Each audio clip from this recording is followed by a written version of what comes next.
नमस्कार दोस्तों, मैं एडवोकेट प्रभाकर पांडे अपने इस यूट्यूब चैनल पे आप लोगों का स्वागत करता हूं। आशा करता हूं आप सभी लोगों का स्वास्थ्य बिल्कुल सही होगा। दोस्तों, हम लोगों ने सीआरपीसी में चैप्टर 12 में सेक्शन 165 तक हम लोगों ने कवर कर लिया है। पिछले वीडियो में हम लोगों ने सेक्शन 164A एंड सेक्शन 165 को कवर किया था। आप मेरे प्रीवियस वीडियो में जाकर के उन लेक्चर्स को आप देख सकते हैं। हम लोगों ने डायरेक्ट से इन दोनों ही सेक्शन को कवर किया था। अब हम लोगों को अपने फर्दर सेक्शंस को कवर करना है। अगर मेरे पिछले वीडियो में आपको किसी भी तरीके कोई डाउट रहा हो तो आप मेरे कमेंट सेक्शन में जाकर के आप डाउट्स क्लियर कर सकते हैं। अब हम अपने फर्दर सेक्शन पे चलते हैं, सेक्शन 166 एंड सेक्शन 166A। देखिए, ये जो दोनों ही सेक्शन है और इसके बाद का भी जो सेक्शन है सेक्शन 166B, ये सेक्शन 165 के कंटिन्यूएशन में ही है, खास तौर से section 166 and section 166A। Lecture को स्टार्ट करने से पहले मेरे जो भी दोस्त मेरे चैनल पर नए हैं, चैनल को लाइक करिए, शेयर करिए, सब्सक्राइब करिए, ताकि जो भी इंपॉर्टेंट टॉपिक्स हम लोग डिस्कस करते हैं वो आप तक जरूर पहुंच सके। अब देखिए, सेक्शन 165 में हम लोगों ने पढ़ा था सर्च बाय पुलिस ऑफिसर। अब ये जो सर्च था, ये सर्च था ड्यूरिंग इन्वेस्टिगेशन के दौरान सर्च, और search with in the local जुडिक्शन of a police station. यानी कि जो इन्वेस्टिगेटिंग ऑफिसर जो इन्वेस्टिगेशन कर रहा है उसके जुडिक्शन में अगर कोई सर्च कंडक्ट करना था तो सेक्शन 165 डील कर रहा था। सेक्शन 166 इज नथिंग बट जब एक इन्वेस्टिगेटिंग ऑफिसर अपने जुडिक्शन से बाहर जाकर के उसको सर्च को कंडक्ट करना है, देन सेक्शन 166 डील करता है। बहुत ही सिंपल सा सेक्शन है, आसान सा सेक्शन है, कोई भी किसी तरीके का बहुत ज्यादा कॉम्प्लिकेशन नहीं है। एंड सेक्शन 166A जो है वो डील करता है जब इंडिया के बाहर जाकर के सर्च को कंडक्ट करना होगा तो उस केस में क्या प्रोसीजर फॉलो किया जाएगा। तो 166 एंड 166A जो है 165 का ही एक्सटेंशन है।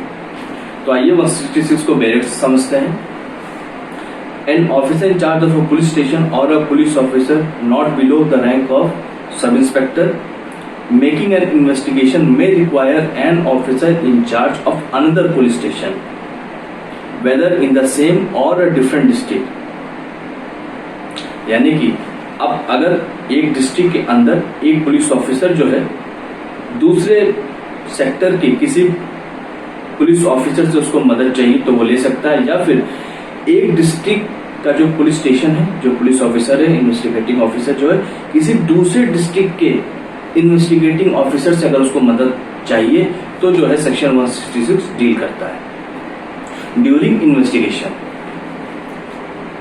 वेदर इन द सेम और different district to cause a search to be made in any place in any case in which the former officer might cause such search to be made within the limits of his home station। यानी कि ये बिल्कुल ऐसे ही consider किया जाएगा जैसे कि अगर अपने जुडिक्शन में जैसे वो सर्च को कंडक्ट करता तो बिल्कुल वैसे ही माना जाएगा कि जब वो किसी दूसरे पुलिस ऑफिसर को जब वो इंगेज कर रहा है तो बिल्कुल वैसे ही माना जाएगा कि जैसे वो अपने जुडिक्शन सर्च को कंडक्ट कर रहा है। अब हम चलते हैं सबसेक्शन 2 पे। Such officer on being so required shall proceed according to the provision of section 165। बिल्कुल 165 का जो प्रोसीजर है वही फॉलो किया जाएगा। And shall forward the thing found if any to the officer at whose request the search was made। यानी कि जो इन्वेस्टिगेटिंग ऑफिसर, जो दूसरे डिस्ट्रिक्ट का जो इन्वेस्टिगेटिंग ऑफिसर है जिसने सर्च को कंडक्ट किया है, सर्च के दौरान अगर उसे कोई एविडेंस मिलता तो वो उस एविडेंस को जो फॉर्मर इन्वेस्टिगेटिंग ऑफिसर है, यानी कि जिसके पास उस केस को इन्वेस्टिगेट करने का जो राइट था, जो इन्वेस्टिगेशन कर रहा था, उसको जो है वो एविडेंस हैंड ओवर कर देगा कि साहब मान लीजिए कोई स्टोलन प्रॉपर्टी है तो ये लीजिए, ये रिकवर हो गई है। मान लीजिए कोई पर्सन एब्डक्ट करके रखा गया था, कन्फाइन करके रखा गया था, उसको ढूंढा जा रहा था, सर्च रिगार्डिंग पर्सन, तो साहब ये जो पर्सन है जो अब्सकॉन्ड कर रहा था या जिसको छुपा के रखा गया था वो मिल गया, तो जो फॉर्मर इन्वेस्टिगेटिंग ऑफिसर है उसको हैंड ओवर कर दिया जाएगा। अब हम चलते हैं सबसेक्शन 3 पे। Whenever there is reason to believe that delay occasioned by requiring an officer in charge of police station to cause a search to be made under subsection 1। इसको पढ़ लेते हैं, फिर मैं आपको एक्सप्लेन करता हूँ। बहुत ही आसान सा सबसेक्शन है। Might result in evidence of the commission of an offence being concealed or destroyed। इसको मार्क कर लीजिएगा, ये आपका प्रीलिम्स का क्वेश्चन है। It shall be lawful for any officer in charge of a police station or a police officer making an investigation under this chapter to search or cause to be searched any place in the limits of another police station in accordance with the provisions of section 165 as if such place were within the limits of his own police station। देखिए section 166 का जो sub section 3 है वो सिर्फ इतनी सी बात कह रहा है कि सपोज करिए अब एक जो इन्वेस्टिगेटिंग ऑफिसर है, कायदे से देखा जाए तो जब वो दूसरे जुडिक्शन में जा करके उसको जब सर्च कंडक्ट करना है तो उसे वहां के पुलिस स्टेशन के जो इन्वेस्टिगेटिंग ऑफिसर उनको इन्फॉर्म करना है। लेकिन सेक्शन 160 सब सेक्शन 3 इतना वाइड पावर देता है कि जहां पे इन्वेस्टिगेटिंग ऑफिसर को लग रहा है कि जब तक मैं उनसे मदद मांगूंगा तब तक जो एविडेंस है या तो उसको कंसील कर लिया जाएगा या उसको डिस्ट्रॉय कर दिया जाएगा। यानी कि सपोज करिए कोई पर्सन है जिसको एब्डक्ट करके रखा गया है, जब तक मैं जाऊंगा तब तक उसकी जो जगह है जहां पे अभी वो है उसकी जगह को बदला जा सकता है। या मान लीजिए कोई प्रॉपर्टी है, उस प्रॉपर्टी को कोई डिस्ट्रॉय कर सकता है। तो ऐसे में ये जो इन्वेस्टिगेटिंग ऑफिसर है वो तुरंत जाकर के वहां पे उस पुलिस स्टेशन के जुडिशन में जाकर के सर्च को कर सकता है और वो सर्च बिल्कुल वैसा ही माना जाएगा कि जैसे कि उसने अपने जुडिशन में सर्च को कंडक्ट किया हो। एंड जाहिर सी बात है सेक्शन 165 का जो प्रोविजन है वो अप्लाई होगा।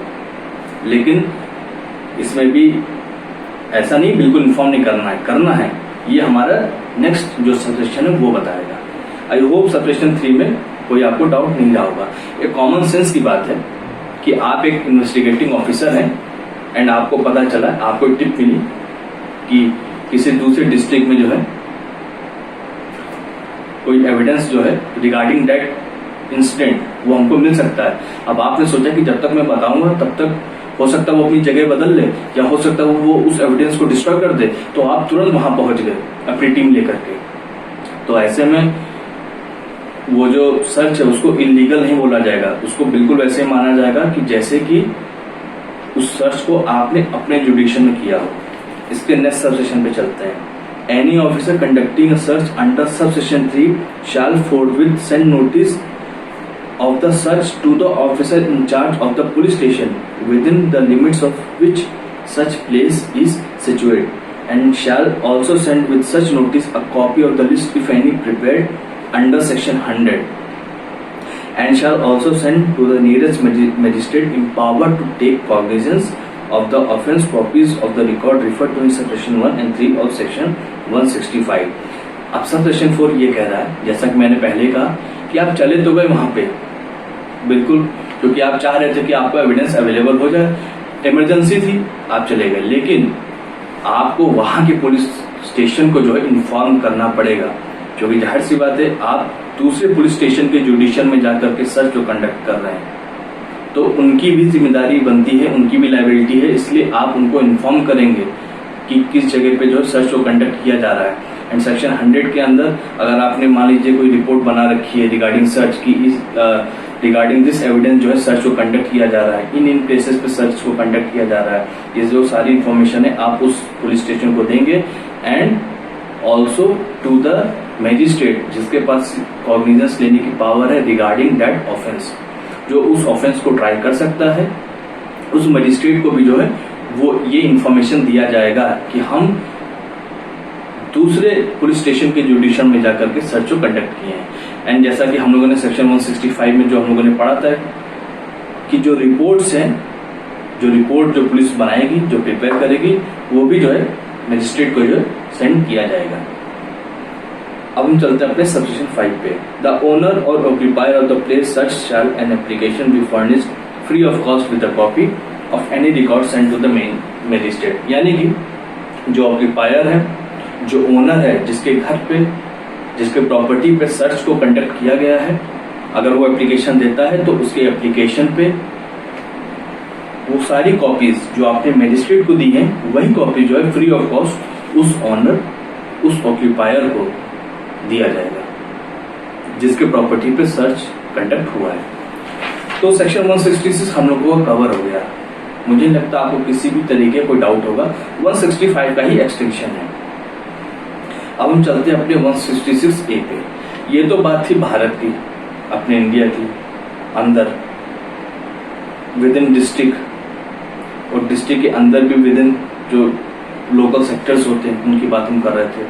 166A बात करता है कि जब जो सर्च है वो आउटसाइड इंडिया, यानी कि इंडिया के बाहर जाकर के अगर किसी सर्च को कंडक्ट करना है तो उस केस में क्या किया जाएगा। आइए इसको भी पेरेंट से समझते हैं हम लोग। Notwithstanding anything contained in this code, if in the course of an investigation into an offence, an application is made by the investigating officer। अब देखिए यहाँ पे जो इन्वेस्टिगेटिंग ऑफिसर है वो रिक्वेस्ट कर रहा है, वो एक एप्लीकेशन दे रहा है, और any officer superior in the rank to the investigating officer, यानी कि अगर इन्वेस्टिगेटिंग ऑफिसर के जो सुपीरियर है अगर वो कोई एप्लीकेशन देते हैं, अगर वो कोई रिक्वेस्ट करते हैं, that evidence may be available in a country or place outside India, यानी कि इंडिया के बाहर जाकर के जो है कोई एविडेंस हमको अवेलेबल हो सकता है। Any criminal court may issue a letter of request to a court or an authority in that country or place competent to deal with such request to examine orally any person supposed to be acquainted with the facts and circumstances of the case and to record his statement made in the course of such examination, and also to require such person or any other person to produce any document or thing which may be in his possession pertaining to the case, and to forward all the evidence so taken, collected, or the authenticated copies thereof or the thing so collected to the court issuing such letter। तो अगर किसी investigating officer ने या फिर किसी investigating officer के किसी superior officer ने कोई अगर एप्लीकेशन दिया है तो जो यहाँ की जो क्रिमिनल कोर्ट है वो एक लेटर ऑफ रिक्वेस्ट वहां के अथॉरिटी को इशू करेगी कि आप जो है